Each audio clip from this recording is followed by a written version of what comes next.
시청자 여러분 안녕하십니까. 생생토론 박지은입니다. 대한민국을 5극 3특 체계로 키워내기 위해 발걸음을 뗀 행정통합. 아직 가보지 않은 길이기에 두려움과 걱정이 앞설 겁니다.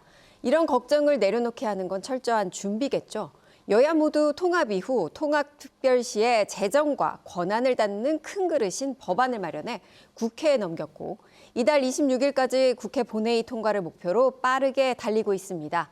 오늘 생생토론에서는 발의된 법안에 담긴 내용은 충분한지, 다른 지역 법안과 비교하면 어떤 차이가 있는지 구체적으로 짚어보겠습니다. 함께해 주실 분들 소개해드리겠습니다. 권선필 모건대 경찰행정학부 교수 나오셨습니다. 예, 안녕하세요. 최우택 배재대 행정학과 교수 시간 내주셨습니다. 안녕하세요. 김재섭 대전 참여자치시민연대 사무처장 자리하셨습니다. 안녕하세요. 먼저 준비된 영상 보시고 본격적인 토론 이어가겠습니다.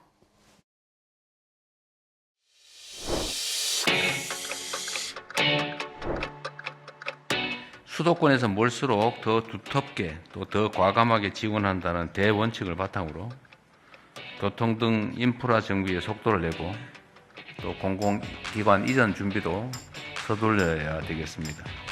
특히 기업들의 지방 투자를 대대적으로 활성화할 수 있도록 파격적인 인센티브 체계를 마련해서 신속하게 추진해 주면 좋겠습니다.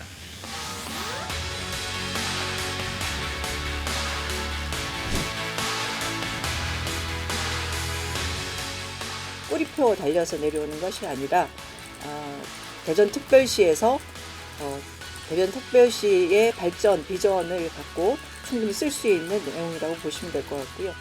3조 7,500억 원 정도로 우리 요구의 절반도 반영되지 않았습니다. 이 중 1조 5천억 원 10년 한시 지원하는 조건입니다. 비교가 돼도 너무 비교가 되는 거예요. 그 지역 국회의원들도 광주 전남처럼 그런 법안을 내야 되는 거 아니에요? 정부가 하지 말라고 하지 맙니까?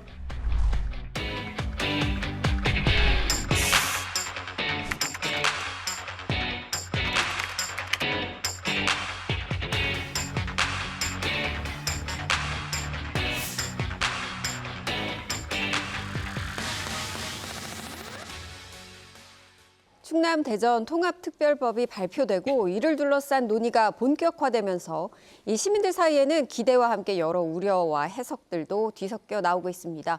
먼저 지금 단계에서 확정된 내용과 아직 논의 중인 부분을 좀 구분해서 짚어보는 것이 필요해 보이는데요.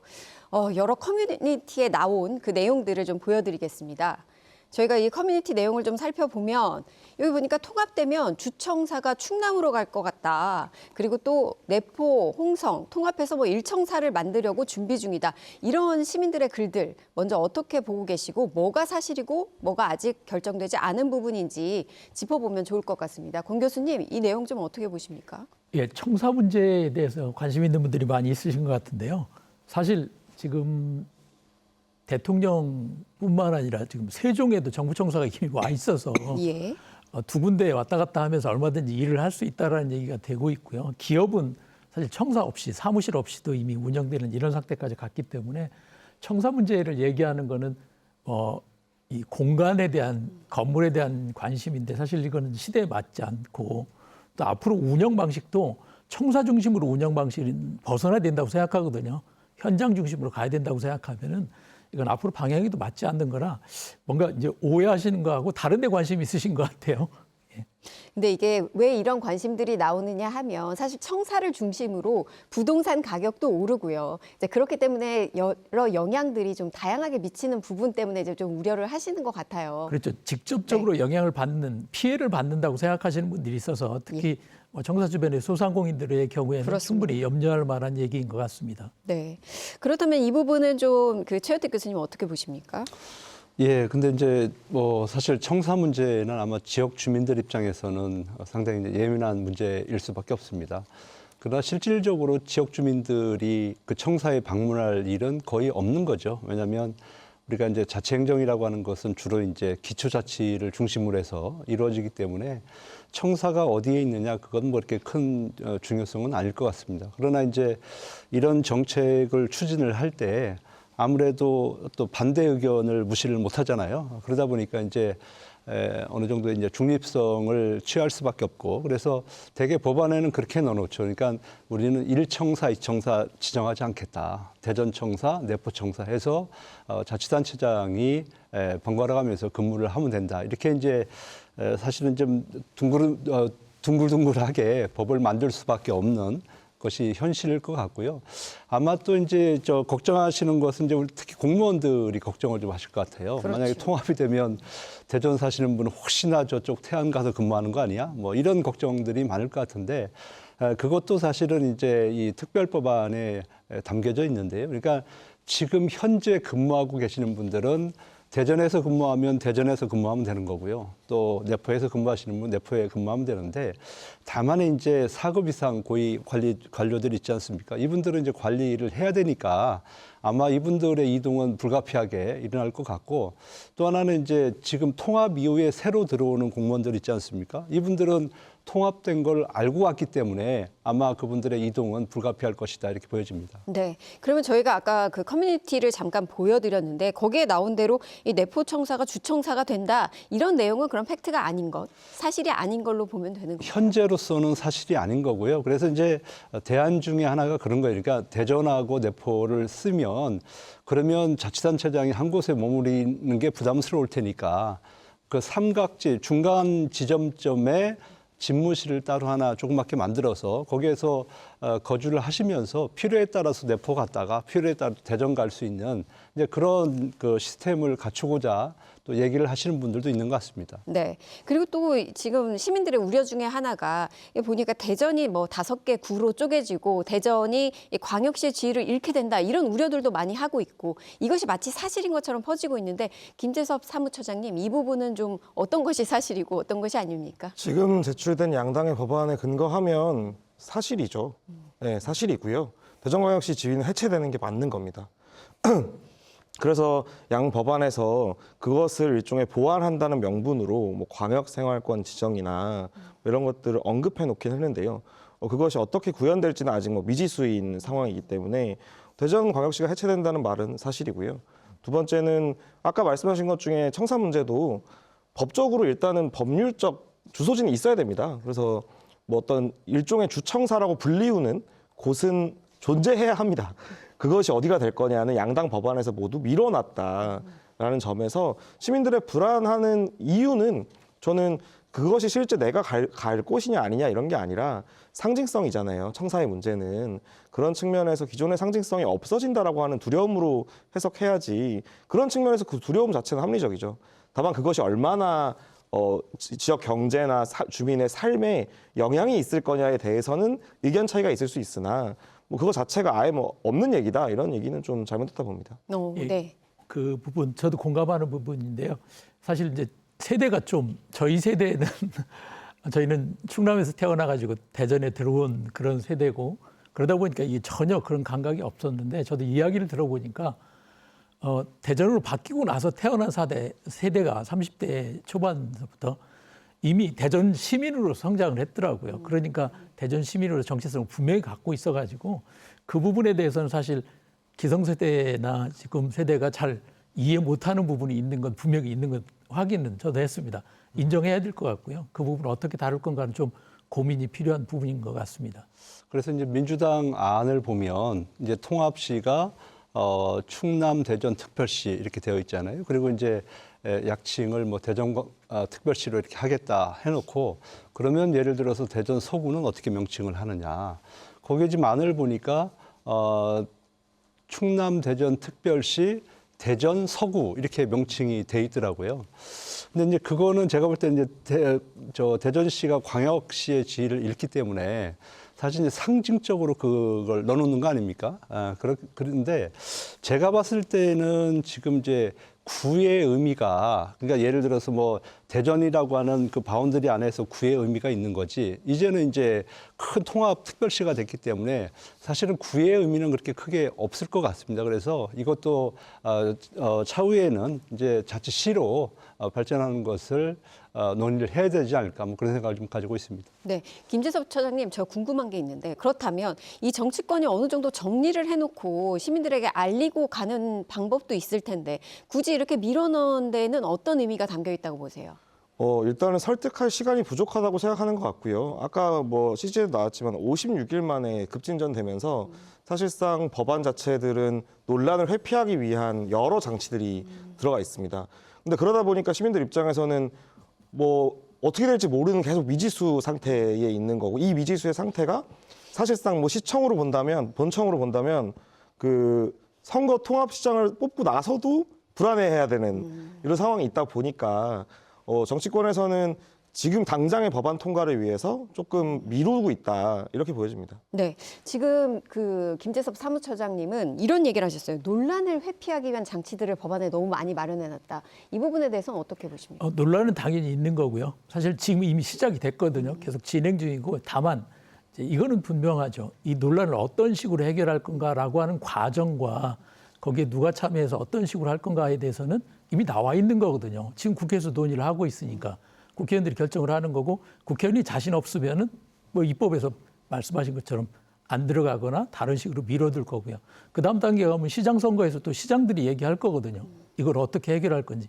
정치인들이 그런 역할을 하라고 있는 거고 정치인의 책임에 해당하는 건데 시민들이 충분히 얘기할 필요는 있다고 생각을 해요. 그렇지만은 지금 제도적으로 또 그동안에도 그런 식으로 국정이 운영되어 온 거기 때문에 오히려 저는 상당히 지금 이 시민들의 의식뿐만 아니라 시민들이 이런 문제를 어떻게 해결할 건지에 대해서도 빨리 배워야 되는 시기라고 생각하거든요. 네, 그러면 이 부분을 좀 보면 이제 정치인에게 너무 많은 권한과 책임을 준 게 아니냐 이런 느낌도 드는데 예, 처장님 반론해 주시죠. 그러니까 사실 권선표 교수님께서는 지속적으로 주민 참여의 권리와 의무들을 강조해 오셨던 교수님이기도 하고 더군다나 지금까지 1월 30일 날 민주당 법안이 발의됐지 않았습니까? 이 논란이 시작된 것은 민주당 입장에서 보면 12월 5일부터인데요. 약 2달의 시간이 있었습니다. 2달의 시간에 걸친 결과가 30일 법안인 거예요. 그런 측면에서 본다면 그동안의 의견 수렴이나 이런 것들이 제대로 이루어지지 않았다는 걸 반증하는 거기도 하고요. 이제 다음 주 목요일이면 상임위를 통과하는 시점인데 이 시점에서까지도 국회의원들이 알아서 잘할 수 있다라고 얘기하는 건 사실 조금 시간 타임라인이 안 맞는 거 아닌가 이런 생각이 들고요. 그래서 지금 계속 시민들은 주권의식이 높아져가지고요. 지금 그 국회에 있는 입법 시스템에도 입법 의견들을 달고 있고 시의회도 계속해서 달고 있습니다. 근데 그거에 대한 답장은 하지 않고 있는 상황인 거거든요. 그런 측면에서라면 시민들은 이미 제도를 활용해서 의견 표출을 하고 있는데 정치권이 아직까지는 제대로 된 대답을 내놓지 못하고 있다. 이렇게 보여지는 거죠. 네, 행정통합과 관련해서 뭐 국민청원도 올라왔고요. 뭐 이런 다양한 방법으로 지금 국민들은 의견을 표명하고 계신데 그에 반면에 국회는 너무 빨리 가는 거 아니냐 이런 지적이에요. 예, 충분히 저도 그 부분 뭐 인정을 하고요. 네. 근데 거꾸로 이제 이런 얘기를 할 수 있는 거거든요.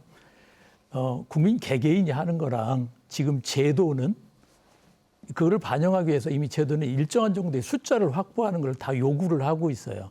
청원의 경우에도 투표의 경우에도 일정한 인원을 확보하는 거. 다시 말하면 이거 뭘 얘기하는 거냐면 시민들이 개인적 의견을 얘기하는 것이 아니라 일정한 정도의 집단성을 확보했을 때 그게 이제 저는 시민운동의 중요한 일이라고 생각하고 기초지자체도 그런 역할을 했어야 되고요.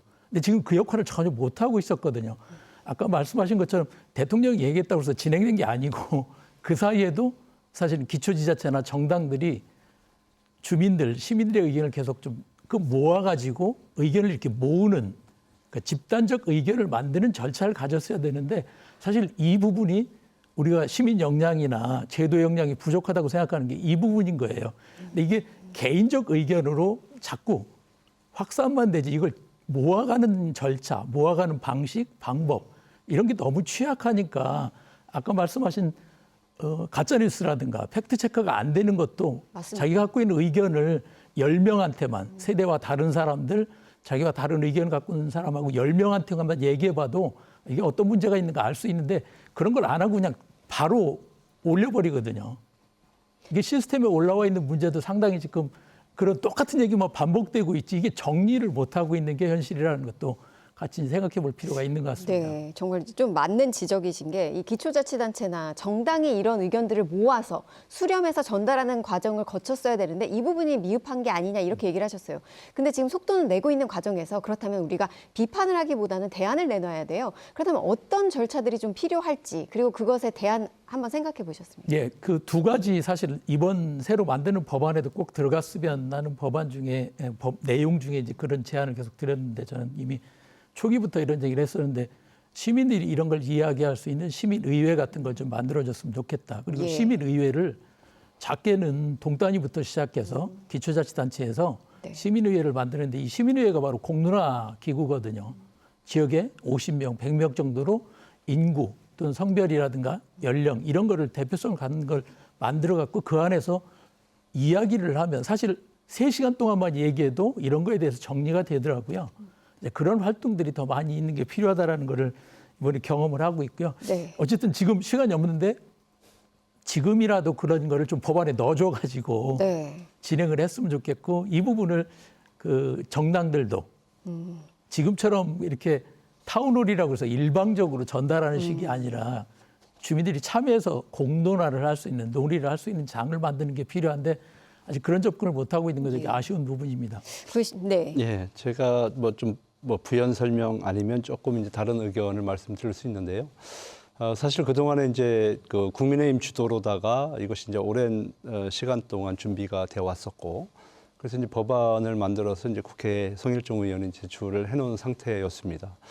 그때까지만 해도 사실 이제 민주당 입장에서 보면은 우리는 통합에 관심이 없다, 반대한다. 뭐 공공연하게 이 자리에 나와서 우리 저 당협위원장 이런 분들 와서 뭐 얘기하지 않았습니까? 그 이후에 사실은 이제 지난 그 12월 5일이었나요? 천안의 그 타운홀 미팅 때 대통령께서 우호적으로 생각하신다는 이제 그 한마디에 사실은 민주당 의원들이 급격히 태도를 바꿔서 이제 통합의 급물살을 타게 된 건데요. 사실 저는 이제 우리 저 지역에 계시는 그 국회의원들께 좀 한마디 드리고 싶은 건데 이거는 국가의 사업이 아니고요. 이거는 지방의 일입니다. 그러니까 지방이 잘 살기 위해서 우리가 통합을 얘기하는 거고 그 지방의 일을 하는데 너무 지금 국회가 나서가지고 지금 하는 거고요. 최소한의 절차는 밟아야 되거든요. 그게 뭐냐면은 민주당 안이 정말 옳다라고 한다면 그걸 뭐 주민들에게 의견을 최대한 수렴을 못했다라고 한다면 지방의회라도 그것이 이제 의견을 좀 들어서 그것이 반영된 안이 좀 국회에 제출이 됐더라면 최소한의 절차는 거쳤을 텐데 시간이 없다는 이유로 그러니까 타임 스케줄에 맞춰야 된다는 이유로 그런 절차를 다 생략해버리고 지금 이제 내놓고 이제 시간 없으니까 절차대로 가야 되니까 이거 생략하고 저거 생략하고 이렇게 한다는 것은 제가 볼 때는 지역민의 한 사람으로서는 조금 이 불합리한 제도가 아닌가 뭐 그런 생각을 좀 가지고 있습니다. 네, 권선필 교수님이 말씀하신 걸 좀 이어서 질문 드릴게요. 그 김재섭 사무처장님, 이 시민의회를 좀 만들어서 시민 의견을 좀 수렴하는 방안에 대해서는 공감하십니까? 여러 가지 공감하고 있고요. 그 저희가 제안한 여러 법률 수정안 요구에도 사실은 통합 안에 통합만 한다고 되는 게 아니지 않습니까? 여러 이제 절차들이 남았을 텐데요. 그런 과정들에게 주민 수기 과정이나 공론화 과정 혹은 뭐 시민의회 형태도 괜찮고요. 이런 것을 법안에 좀 박아서 만약에 통합이 되더라도 그 이후에 발생할 여러 갈등과 조정 문제에 있어서 시민이 충분히 의견을 말하고 수기할 수 있는 절차를 통합 법안에 마련해야 된다라는 요구는 시민사회에서 꾸준히 하고 있었던 요구인데 30일 날은 안 들어간 거죠. 네, 그렇군요. 그 시민의회를 좀 만들어서 시민의 의견을 조금 담았으면 좋겠다 그런 얘기를 좀 해주셨고요. 저희가 인공지능인 구글 제미나이의 행정통합에 대해서 좀 물어봤습니다. 먼저 대전 충남 행정통합 이미지를 그려달라고 해봤습니다. 그랬더니 어떤 이미지가 나왔을까요? 한번 보실까요? 네, 대전역을 중심으로 고속철도가 뻗어가는 도심의 이미지를 제시했더라고요. 그리고 또 지역별 행정통합을 좀 비교해줘 이렇게 부탁을 했더니 대전 충남은 일자리의 경우 기술 제조 융합형, 그리고 광주 전남은 에너지 지능형으로 발전할 거라고 봤고 이렇게 구체적으로도 짚었습니다. 대전 그리고 충남은 어떻게 변할까 이렇게 물었더니 지역별로 이렇게 차례대로 구체적으로 짚었더라고요. 이 부분 교수님께서 보시기에는 인공지능도 이렇게 정리를 잘 해주고 있더라고요. 어떻게 좀 보셨습니까? 인공지능이라고 하는 것 자체가 지금까지 있는 지식을 가지고 활용하는 거기 때문에 네. 아마 지금까지 있는 걸 정리해 보니까 저렇게 나온다라고 하는 거고요. 예.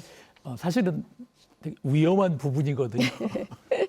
저희가 계속 제가 개인적으로 이 부분 행정통합과 관련해서 특히 일반 시민들이 갖고 있는 생각 중에는 거리가 너무 먼 거예요. 네. 예, 지금 저희 법안도 마찬가지고 현재 논의되고 있는 것들이 사실은 이게 체감되는 데까지 가려면은 한 5-6단계를 더 거쳐야 되는 부분이거든요. 근데 그것을 지금 현재 그냥 느끼는 이미지만 갖고 자꾸 얘기를 하면 사실 이게 더 혼란스러울 가능성이 있어서 되게 좀 공론을 할 수 있는 서로 이야기를 좀 깊게 또 넓게 이야기할 수 있는 그런 기회들이 더 많이 필요하겠다 이런 생각 계속 하고 있습니다. 네. 그러니까 김재섭 차장님 얘기하신 부분 100% 공감하거든요. 현실에 나타나는 문제니까. 그래서 이 이야기를 법안이 만들어지는 과정에서도 이미 저희가 얘기하는 것이 반영이 돼가지고 아까 이제 거꾸로 얘기한 거로 되돌아가면 왜 법안이 이렇게 느슨하게 만들어질까? 그럴 수밖에 없을 거라는 거예요. 통합에 대해서는 거의 다 이제 합의가 이루어졌지만 세부적인 내용으로 들어가면은 합의가 안 된 부분이 있고 합의가 된 부분이 있을 거 아니에요?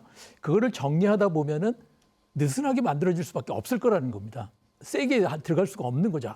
그게 민주주의가 갖는 합의 구조가 갖는 특징이거든요. 그래서 법안이 만들어지는 것이 끝이 아니고 이것이 계속되어지는 과정일 거다라고 하는 거고 그 계속되어지는 과정에서 우리가 주목해야 될 것이 무엇인가라고 하는 것을 분명히 하는 것은 필요하고요. 동시에 이제 더 중요한 건 뭐냐면 저는 대안을 계속 찾아다녀야 된다라고 하는 겁니다. 지금 명칭만 해도 저희는 생각지도 못했는데 저쪽에서 전남광주에서 그냥 툭 치고 나온 게 지금 전국이 다 그렇게 가버렸거든요. 지역에서도 그것 때문에 계속 고민을 하다가 저쪽에서 아이디어 한번 내가지고 명칭 문제가 훅 넘어가 버리는 것처럼 어디선가 누군가는 새로운 아이디어를 내야만 답이 나오는 건데 이 새로운 아이디어 내는 거에 대한 관심이 없고 문제 제기하는 거에는 너무 많은 시간을 들이고 있다 이런 생각을 또 하게 됩니다. 네, 말씀하신 대로 인공지능이 정리한 내용들은 그만큼 많은 사람들이 궁금한 내용 그리고 많은 사람들이 검색한 내용일 겁니다. 근데 이 부분에서 지금 저희가 자세히 살펴봤더니 가장 많은 정보를 주고 있는 게 바로 일자리와 부동산이었어요. 그렇다면 이런 일자리와 부동산 어떻게 통합 이후에 달라질까 이런 부분들에 이제 일반인들이 관심이 많다는 건데 이 부분 교수님 좀 어떻게 예상하세요? 네, 아무래도 이제 통합을 하게 되면 이제 예산이 좀 늘어나는 거 아닙니까? 예를 들어 민주당 안에 의하면은 1년에 뭐 최대 5조 그리고 4년에 최대 20조까지 이제 예산을 주겠다고 그러니까 그 예산이라고 하는 것이 결과적으로는 지역의 어떤 일자리를 창출하는데 그리고 그동안에 저개발되었던 지역을 개발시키는데 아마 이것이 이제 투입이 될 테니까 뭐 일자리나 이런 것들은 상당히 늘어날 것이다 하는 생각을 좀 해보는 거고요. 그리고 이제 그동안에 사실은 이제 생활권이나 경제권이나 이런 것들은 거의 통합이 되었는데 사실 행정 권역이 너무 이제 분리가 되어 있다 보니까 우리가 개발을 할 때 그러니까 어찌 보면 이제 지역에 갇힌 개발을 할 수밖에 없어요. 예를 들어서 뭐 산업단지 개발을 하는데 대전시 같은 경우에는 대전시 내에 이제 산업단지가 그렇게 많지가 않기 때문에 국가로부터 그리고 또 기업들, 큰 기업들이 내려오는 데 한계가 분명히 있었거든요.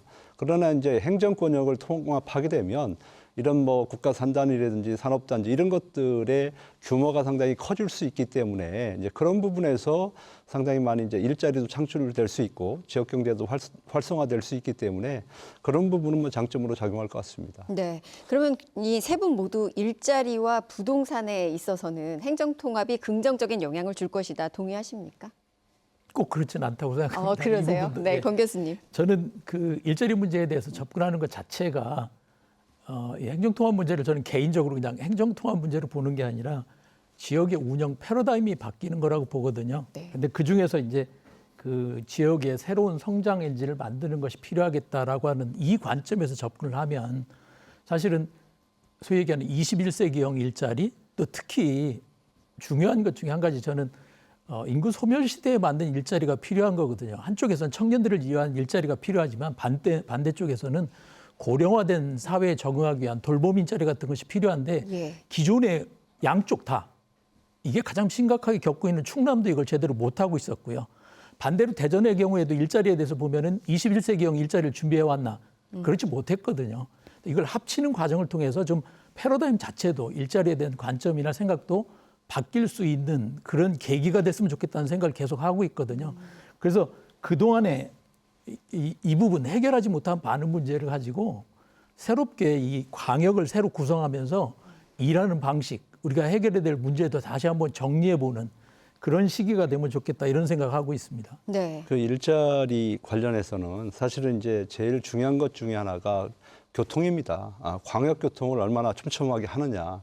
그러니까 지금 농촌 지역 같은 경우 일손이 없어요. 식당을 가더라도 거기에 일할 사람이 없습니다. 그러나 이제 만약에 광역교통망이 촘촘하게 대전의 지하철이 예를 들어서 부여라든지 뭐 공주라든지 이런 데까지 연결이 된다라고 한다면 대전의 인력들이 거기 가서 알바도 할 수 있는 거예요. 그러니까 충분히 서로 살 수 있는 그런 시대가 올 수 있기 때문에 뭐 그런 부분에서 저는 상당히 긍정적이다 이렇게 보고 있습니다. 네. 네, 부동산 문제는 만약에 통합이 된다면 그 이후에 재편될 거라 보고요. 어디에 투자되느냐에 따라서 중심점이 이동할 가능성은 매우 크다. 뭐 그런 측면에서 대전의 부동산 소유주들 불안해할 수 있다. 뭐 이렇게 좀 보고요. 대전에 부동산이 없으신 분들은 기회일 수도 있다. 뭐 이렇게 저는 생각합니다만. 그리고 또 다른 문제는 일자리 문제는 단순하지 않다. 특히나 지금 통합 법안대로 되면 저는 좀 애매할 수 있다고 봅니다. 왜냐하면 예를 들면 민주당 법안에 따른 20조가 어떻게 쓰이냐에 따라 다를 것 같은데요. 그것이 교통망 확충한다고 고속도로 하나 깔면 2, 3년 다 갑니다. 그것이 실제로 공공성에 투자되고 대중교통에 투자되고 이래야 되는데 그러지 않으면 오히려 더 악영향이 있을 수 있다 이렇게도 봅니다. 네. 이번에 발의된 민주당 특별법 법안의 그 전체적인 내용을 좀 살펴보겠습니다. 민주당과 국민의힘 통합 특별법안 그 명칭과 그리고 개수 이게 자세히 저희가 설명을 해드렸는데요. 당초 논의보다 이 특례가 조금 크게 늘었습니다. 그 배경을 좀 이해해 볼까요? 먼저 권 교수님 어떻게 보십니까? 충분합니까? 법안? 법안은 법안일 뿐이고요. 그러니까 아직 그냥 아이디어 차원이라고 생각하시면 될 것 같고요. 다만 이제 법안이 지금 요구를 다 반영하면 계속 늘어날 수밖에 없고요. 다른 지역에 이제 늦게 들어온 대구 경북이나 또 부울경에서 제안하는 것까지 보면은 계속 법안이 늘어나고 있는 건 사실입니다. 이거 자체에서 저는 한 가지 분명하게 볼 수 있는 건 지역마다 그동안에 눌려져 있던 욕구들이 다 지금 나오고 있는 거예요. 그동안 이런 것들을 표현할 수 있는 장이나 요구가 없었다, 요구할 수 있는 기회가 없었다라는 것이 보여지는 것 같습니다. 그래서 되게 긍정적이라는 생각이 들고요. 다만 앞에도 계속 말씀드렸지만 이 아이디어들이 어떻게 정리되어 나가는가라고 하는 것도 중요하고 그중에서 법으로 안 되는 거는 지역에서 해결해야 되거든요. 아까 김재숙 처장님 말씀하신 그 부분 저도 정말 중요하다고 생각하거든요. 20조 원을 어떻게 쓸 건가라고 하는 거를 중앙이 정하면 안 된다고 생각합니다. 저는. 지역에서 정해야 되는데 지역에서 정할 때에도 일방적으로 광역의회에서 정하거나 특별시장이 정하면 안 되는 거거든요. 지역에서 이걸 논의할 수 있는 구조나 이건 시간도 있습니다. 내년 예산한다 하더라도 10월 달까지 시간이 또 있거든요. 잊어버리지 말고 사실 이거 어떻게 쓸 건가에 대해서 충분히 논의하는 자리 또 많은 참여들이 필요하다는 생각을 하고 있어서 너무 빨리 지금 법안에 모든 게 다 들어가야 된다. 이 생각 자체가 사실은 저는 너무 급하게 생각하는 거라고 보고요. 충분히 논의가 진행되는 과정에 정리를 합의도가 높은 것 순서대로 정리해 나가는 게 좋지 않을까 그런 생각을 합니다. 네. 그렇다면 이 부분은 좀 예.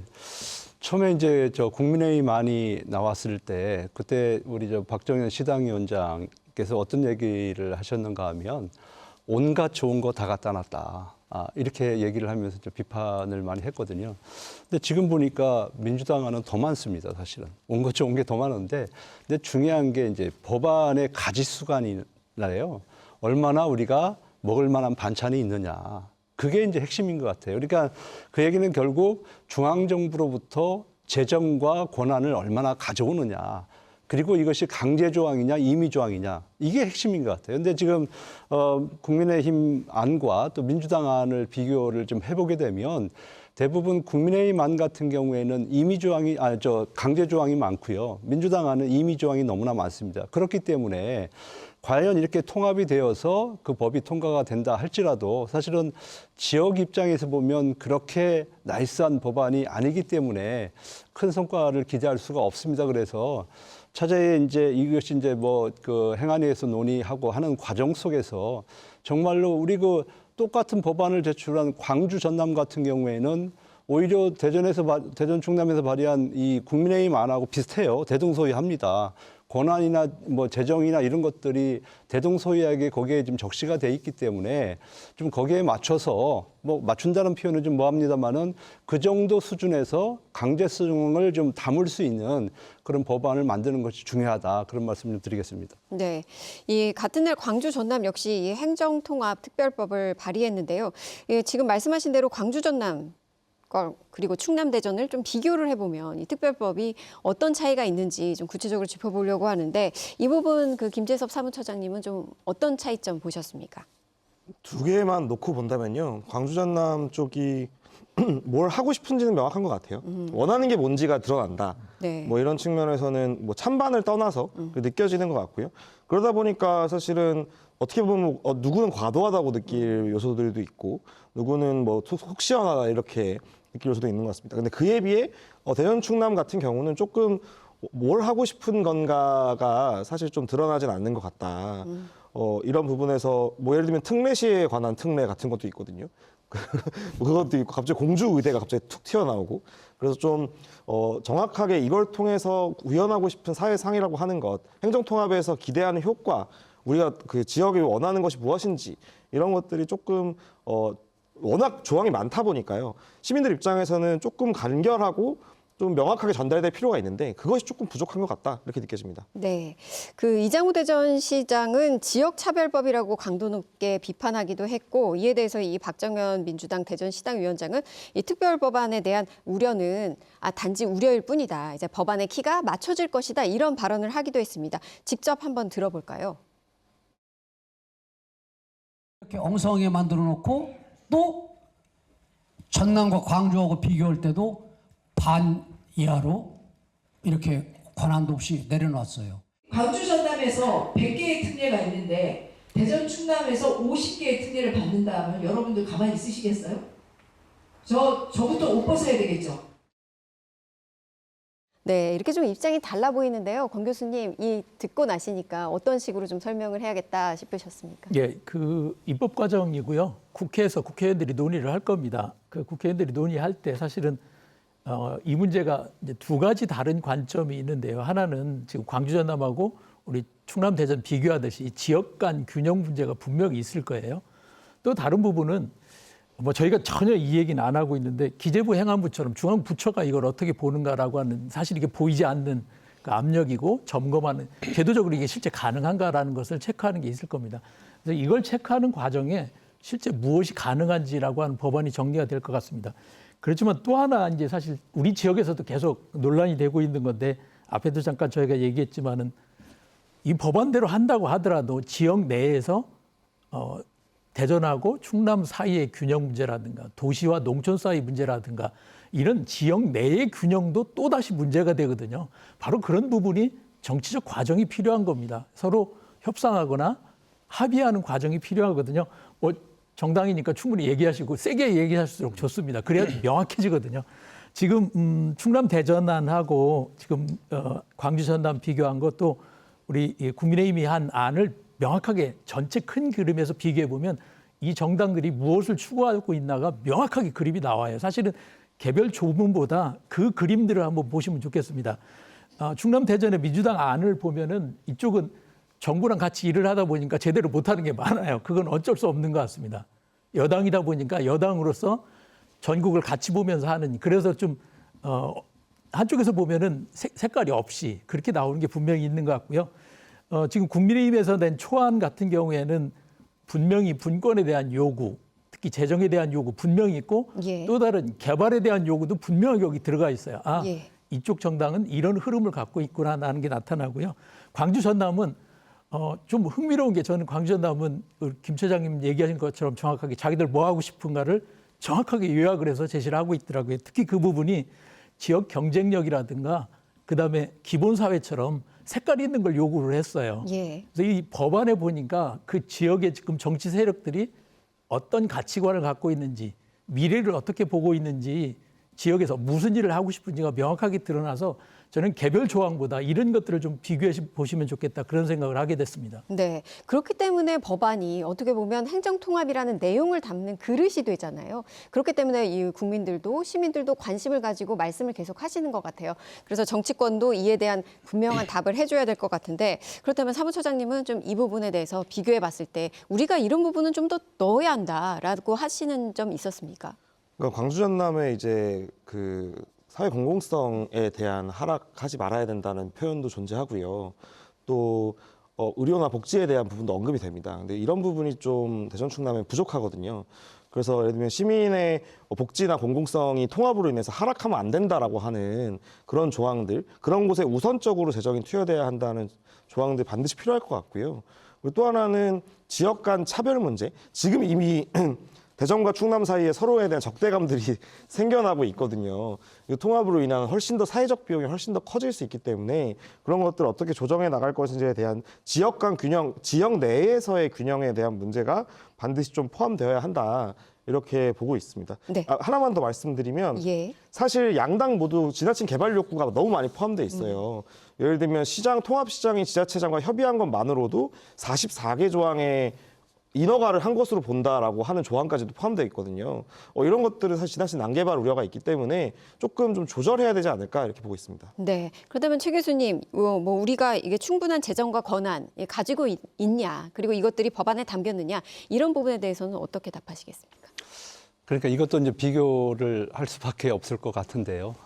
일단은 광주 전남 안하고 또 이 충남 대전 안을 놓고 봤을 때는 상당한 좀 차이가 있는 것 같은데, 저는 이제 한 가지 제가 좀 더 말씀드리고 싶은 것은 뭐냐면은 이 뭐 법안의 뭐 숫자라든지 이런 게 중요한 건 같지는 않은 것 같고요.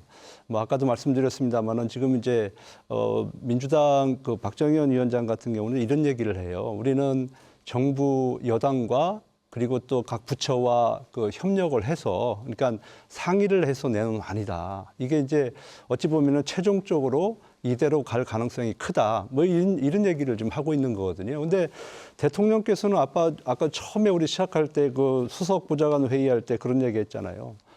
뭐 지방에 많은 거 주겠다. 기업들도 내려가게 하겠다. 그리고 지난번에는 지금의 국세와 지방세 비율을 8대 2에서 뭐 4대 6 정도로 우리가 내려보내주겠다라고 하는 강력한 지방분권에 대한 의지를 대통령께서 계속 보냈는데도 불구하고 이 법안에서 담는 내용들을 보면 그 대통령의 말에 따라가지 못하는 그런 법안들이 대부분이란 말이에요. 그래서 저는 만약에 이제 좀 민주당 박정현 의원의 얘기처럼 이것이 충남 대전의 안이 만약에 행안위에서 그게 기준이 되어서 만약에 통과를 하게 된다라고 한다면 그건 정말로 정부가 또 대통령께서 주겠다라고 하는 것도 받지 못하는 그런 졸속 법안이 될 수 있기 때문에 이제 그런 것들을 좀 우려하는 겁니다. 그래서 가급적 그 광주 전남의 법안과 같이 좀 병합해서 뭐 서로 이제 좋은 것들은 좀 강력하게 같이 포함시킬 수 있는 그런 노력들이 좀 필요하지 않을까 싶습니다. 네. 그리고 또 공공기관 이전 문제도 저희가 좀 많은 관심을 가지고 있는 분야입니다. 이 통합특별법의 실익을 가늠하는 뭐 가장 직관적인 지표다, 이런 얘기들도 나오는데요. 우리 이 공공기관 이전을 이렇게 명문화해서 담는 것이 실익이 있을까? 아니면 어떤 식으로 접근을 해야 할까 여쭙겠습니다. 저는 다른 건 몰라도 공공기관 이전에 관한 얘기는 이제 더 이상 안 했으면 좋겠다는 생각을 하거든요. 사실 행정수도 이전부터 시작해서 공공기관 이전이 지역 개발에 어떤 효과가 있을 거라고 계속 생각을 했었는데 한계가 너무 많은데도 불구하고 이거 가지고 계속 얘기하는 건 이제는 그만했으면 좋겠고요. 오히려 이제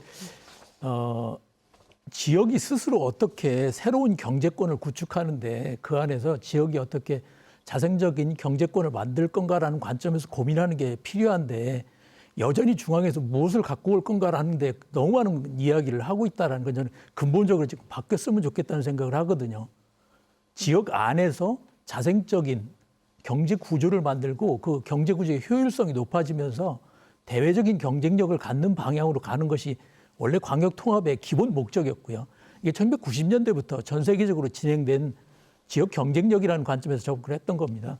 아직도 전부 논의가 중앙에서 뭐 얼마 가져왔네 이런 식으로 접근하고 있는 거 공공기관 포함해서 그렇게 얘기하고 있잖아요. 이거는 저는 이제는 그만 얘기했으면 좋겠다 이런 생각을 갖고 있습니다. 네, 뭐 이상적으로는 뭐 권 교수님의 말씀에 굉장히 동의를 합니다. 그런데 이제 효과가 아무래도 빠르게 전달되기 위해서는 이런 이전부터 시작해서 이제 상권이 발전되고 또 지역이 발전되는 건 아닌지라는 그 생각이 부분은 들었어요. 이미 세종시 갖고 30년 경험을 했는데도 그 얘기를 다시 한다라고 하는 거는 이거 부침이 있는 거 알잖아요. 제가 세종시가 행정수도로 시작했지만 좋아지는 것 같다, 나빠지는 것 같다. 이게 부침이 계속 있었는데도 불구하고 이미 경험을 했는데도 불구하고 똑같은 방식으로 이 공공기관 이전에 관해서 이야기하는 거는 저는 이 정치인들이 갖고 있는 단기적인 성과주의거든요. 내가 뭘 이뤘다라고 하는 걸 금방 표현할 수 있으니까 대단히 위험하다고 생각합니다. 오히려 더 중요한 걸 가져오려고 하면 최 교수님이 얘기하신 것처럼 법을 바꾸면 제일 좋거든요. 근본적인 시스템을 바꾸는 거. 근데 우리가 세게 나가면 우리만 하는 게 아니라 다른 지역도 똑같이 요구를 하다 보니까 이게 지금 균형을 맞출 수 없는 상태에 있는 거죠. 그런데 지금 전국적으로 행정통합과 관련돼서 이 흐름이 생기면서 그 방향으로 갈 가능성이 점점 더 높아지고 있다. 이런 생각은 또 할 수 있게 되는 것 같습니다. 네, 이 부분 최 교수님 어떻게 생각하십니까? 저는 예전에 어떤 사람이 그런 얘기 하잖아요. 세종시 가지고 재미 좀 봤다고. 제가 볼 때는 우리 정치인들이 공공기관 가지고 계속 좀 재미를 보는 것 같아요. 선거 때마다 이러면 주겠다, 저러면 주겠다. 우리도 대전 충남에서는 그러잖아요. 우리는 지정만, 혁신도시 지정만 됐지 한 곳도 내려오지 않았다. 그래서 야구에서 드래프트 하듯이 우리는 제일 좋은 거 우리가 제일 많이 좀 배정을 받아야 되겠다. 이런 주장도 계속 해왔거든요. 그래서 사실 이것을 뭐 제일 좋은 것은 그 안에다가 어떤 기관 이곳에 보내줘라. 이것이 이제 찍힌다면은 지역 입장에서는 그 뭐 속 시원하고 좋겠죠. 그러나 이제 우리만 하는 게 아니라 지금 전국적으로 좀 이런 것이 일어나기 때문에 그거는 제가 볼 때는 국가의 균형 발전에도 맞지 않습니다. 그래서 정부가 정말 앞으로의 어떤 국가의 뭐 어떤 균형 발전이나 이런 걸 생각을 하신다면 그건 기업들이 알아서 지역을 선택할 수 있도록 하는 거고요. 그래서 이런 거 가지고 더 이상 장난을 좀 안 쳤으면 좋겠다. 뭐 그런 생각이 듭니다. 네, 6월 지방선거에서 특별시장을 선출하겠다는 목표를 내세운 더불어민주당은 발의된 법안을 2월 중 처리한다는 계획을 내놨죠. 이 계획들, 국회에서 통과될 수 있는 그 관건 무엇이라고 보시는지, 그리고 앞으로의 남은 절차들은 어떤 것들이 남아 있는지 먼저 권 교수님께 여쭤보겠습니다. 예, 지금 제가 발의한 의원 수를 보니까 이미 뭐 정해져 있거든요. 충남 대전안이 한병더 의원 포함해서 162명이 발의를 했더라고요. 네, 민주당 예, 민주당 안이. 그러면 이제 절반 이상이 이미 확보를 했기 때문에 다만 이제 조정하는 과정을 거칠 것 같습니다. 대전 충남안 같은 경우 성일정 의원의 42명. 그래서 이 두 안이 사실은 그나마 이제 제안한 의원들이 가장 많은 안이에요. 그러니까 이 두 가지를 기본으로 해서 결정될 거고 그 중에서 핵심적인 것 한 가지는 어쨌든 통합시장 선거를 하는 것은 큰 이변이 없이 갈 것 같다. 다른 거는 뭐 조금 계속 수정이 될 것 같지만 그래서 이 통합시장 선거 과정에서 또다시 저희가 이런 이야기를 할 수밖에 없고 또 시장 후보들이 통합의 비전과 전략에 대해서 계속 얘기하게 되는 상황이 이어질 것 같다는 예상을 해볼 수 있을 것 같습니다. 네, 최 교수님 정리해 주시죠. 저는 이번에 논의하는 과정 속에서 어차피 지금 법안이 5개가 올라와 있고요. 다 다른 내용입니다. 그래서 기본적으로 이제 통합을 하게 되면 지방에서 받아야 될 게 있기 때문에 저는 통합 기본법을 좀 이참에 좀 발의를 해서 그래서 중요한 골격은 거기에 담고요. 그리고 지역의 특수성이 담긴 내용들은 개별법으로 해서 이것이 이제 특례를 적용할 수 있도록 그런 안이 좀 들어가는 것이 어떨까 하는 생각을 좀 해보고요. 중요한 것은 이거는 국가를 대개조하는 작업입니다. 그래서 지방의 권한이 내려와야 되는데 저는 임의 조항보다는 강제 조항이 많이 있어야 되고요. 대통령이 약속한 국세와 지방세의 비율을 3.5에서 6.5 이 정도 수준까지는 내려와야 된다. 그런 생각을 좀 가지고 있습니다. 네, 임의조항보다는 강제조항이 좀 더 들어갔으면 좋겠다 이렇게 말씀해 주셨고 마지막으로 처장님 정리해 주시죠. 국가를 대개조하는 그런 상황이 사실은 몇 달 만에 치러지는 상황이어서 참 시급한 것은 모두가 인정하고 가야 될 거라 보고요. 대전시 지방의회가 이제 재의결 혹은 동의안 부결을 언급한 상황이기 때문에 만약에 그것이 정말 실현된다면 법적 요건의 미비로 좀 논쟁이 있을 것 같긴 합니다. 뭐 그런 것이 아니라면 아마 뭐 다수당이 법안을 발의한 만큼 법안 자체는 통과가 될 것 같은데요. 그동안 뭐 권선필 교수님 많이 얘기하신 것처럼 도대체 지역 주민들이 어떻게 의견을 낼 것인가 이런 창구도 하나 지금 마련돼 있지 않은 상황에서 지자체와 여당 모두 자기들끼리의 행사만 하고 있거든요. 저는 조속히 뭐 같이 공동으로 공청회를 하든가 아니면 지역 주민들이 뭐 집단적 의견이라고 한다면 500명 이상의 서명 받아오면 좀 같이 논의해서 답변 주겠다 뭐 이런 거라거나 이런 것이 전혀 없이 지금 믿어달라 혼란이 없을 거다라고 하는 것은 계속해서 혼란을 가중시키는 발이다. 그래서 주민의견 수렴 절차를 지금이라도 어떻게 주민들이 의견을 내야 하는지 추진하고 있는 당사자들이 조금 더 목소리를 낼 필요가 있다. 이렇게 말씀드리겠습니다. 네, 지역 주민의 의견을 낼 창구를 마련해달라 이렇게 마무리하셨습니다. 토론을 마무리하겠습니다. 7월 통합특별시 출범을 목표로 5개월도 남지 않은 시간, 그 과정에서 어떤 선택을 하느냐에 따라 행정통합이 지역의 기회가 될지 또 다른 갈등을 남길지 결정될 겁니다. 행정통합의 이정표가 될 중요한 순간 정치권은 여전히 많은 질문 앞에 서 있습니다. 이제는 시민들의 질문에 정치권이 충실하게 답하길 기대해 보겠습니다. 함께한 세 분 수고하셨습니다. 시청해주신 여러분 고맙습니다.